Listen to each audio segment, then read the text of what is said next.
Hey there, so I got my test batch here in the bottles, settling down there. Got another test batch almost 2 days into fermentation and wanted to point out a few quick things.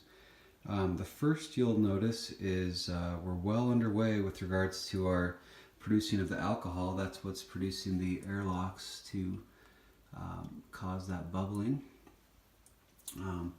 If you look closely, you can definitely see lots of action happening in there, causing that bubbling. That's the yeast eating the sugars and creating our alcohol content. The other thing I wanted to point out is the variety of containers you can use. Everything from our growler here on the left and the right. This container right here is your standard 1 gallon glass carboy. And this is actually a container that I bought cider in from the store. You can ferment right in that if it's glass. The second quick thing I wanted to point out is the different types of rubber stoppers I'm using. These are the standard 6.5 size that'll fit your carboys and your 1 gallon carboys and your growlers. And this one is a little bit different since I bought it at the store.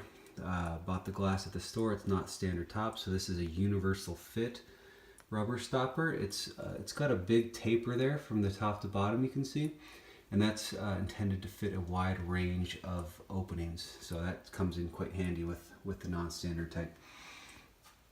One quick last thing I'll point out is in this test batch, one of the things I'm checking is a variety of different types of cider. So the one on the right here is quite cloudy.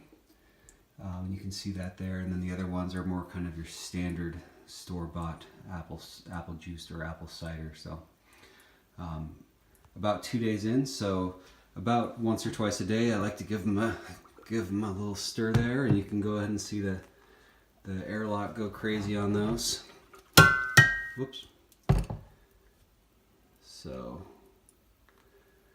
be sure to give them a shake if you want to speed them up in the first 3-4 days of them, but then after that let it go ahead and settle down so you can start to see that sediment settle down there. Alrighty, this looks to be a good batch. I'm excited for it, and I'll let you know when the next phase comes.